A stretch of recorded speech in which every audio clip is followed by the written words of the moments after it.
प्रशासन यूपीएससी की पीईटी परीक्षा को तैयारियों में जुटा। आगामी 6 से 7 सितंबर को 2 पालियों में होगी परीक्षा। जिले के 19 केंद्रों पर 33,120 अभ्यर्थी परीक्षा में होंगे शामिल। देखिए खबरें आज भी के लिए जनपद गाजीपुर से रिजवान अंसारी की रिपोर्ट। ये जो किताब मिली आप लोगों को, इसके सारे इंस्ट्रक्शन जरूर पढ़ लीजिएगा आप सब लोग। कोई भी ऐसा ना, मतलब कोई इंस्ट्रक्शंस में कोई गलती ना हो। यहाँ पे जितने स्कूल हमारे सभी देखे हुए हैं, 19 केंद्र हैं। कुछ एक दो बाहर के होंगे, मतलब कुछ बाहर के भी हैं इसमें, जो उनको भी हम लोग चेक तो करेंगे। सेक्टर मजिस्ट्रेट जितने हैं उनको फॉर्मेट दे दीजिए, वो लोग अपना जाके केंद्र उस फॉर्मेट पे वेरीफाई करें। ठीक है, सेक्टर और स्टार्टिंग मजिस्ट्रेट अपना अपना फॉर्मेट पे वेरीफाई कर दीजिए। इम्पोर्टेंट चीज़ है वही कि बच्चे बारिश से पहले अगर आ गए तो कहाँ रख सकते हैं, कैसे उनका क्या व्यवस्था है।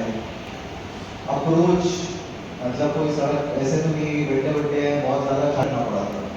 पीडब्ल्यूडी को सूची दे दीजिए एग्जाम सेंटर्स की, आप लोग एक बार देख लीजिए सर, कहीं कोई ऐसा। जनपद में 19 केंद्र बनाए गए हैं और लगभग 32,000 इसमें परीक्षार्थी शामिल होंगे। ये परीक्षा 4 पालियों में होगी। 6 तारीख को 2 पालियों में, सुबह 10 से 12 और फिर शाम को 3 से 5, और फिर ऐसे ही 7 तारीख को आयोजित होगी। इसमें हर एक पाली में लगभग 8,000 से 8,200 के करीब बच्चे हम लोगों के यहाँ पे जनपद में आएंगे और ये विभिन्न जनपदों से यहाँ पे आएंगे। उसके लिए जो शासन के निर्देश हैं उसके क्रम में सारी तैयारियां कर ली गई हैं। ड्यूटीज़ लगा दी गई हैं। Sector magistrates, zonal magistrate, static magistrate सब नामित कर गए हैं। केंद्र व्यवस्थापकों को आवश्यक दिशा निर्देश करके उनकी ट्रेनिंग करा दी गई है।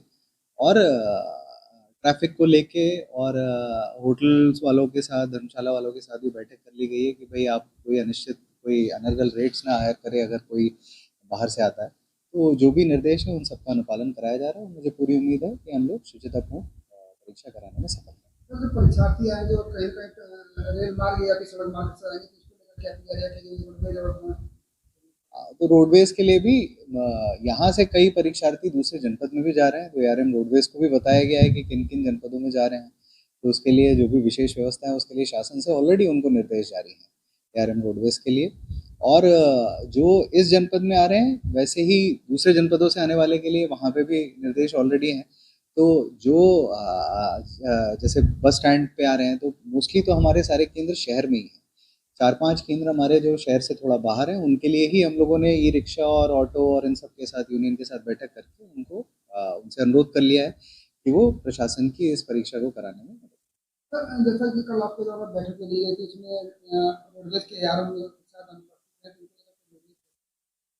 अनुपस्थित थे। उनके स्थान पे कोई आया था, जो जैसे अधीनस्थ कर्मचारी जो आए थे उनको हमने जो दिशा निर्देश है वो तो हमने बता दिए, परंतु अनुपस्थित रहने के लिए उनसे जवाब तलब जरूर किया गया।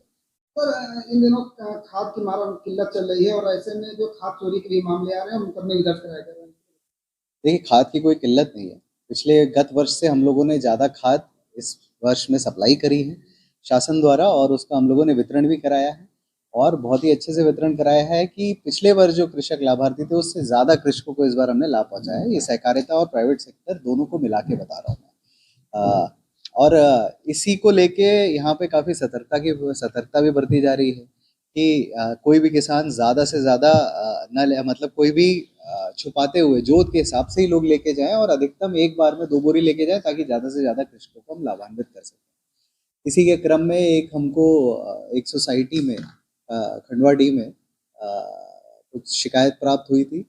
तो उसकी जब जांच कराई गई तो शिकायत प्रथम दृष्टया सत्य पाई गई, जिसके क्रम में 3/7 में FIR संबंधित सचिव के विरुद्ध हम लोगों के द्वारा, कृषि अधिकारी के द्वारा कराई गई है। और इसी सब चीज़ों को रोकने के लिए हम लोगों ने सत्यापन अधिकारी नामित करे हैं। तो जैसे ही हम लोग यहाँ से स्टॉक रिलीज करते हैं तो पहले हमारे सत्यापन अधिकारी द्वारा सत्यापित किया जाता है स्टॉक को, उसके बाद ही वितरण किया जाता है। उसके बाद अगले दिन जब वितरण शुरू होता है तो उससे पहले कल का जो स्टॉक क्लोजर होता है उसको भी एक बार चेक किया जाता है कि कल को जितने बोरी बचे थे उतने बोरी से शुरू हो रहा है। तो उसी के क्रम में ये सारी चीज़ें संज्ञान में आई थी, पकड़ी गई थी, जिसके क्रम में FIR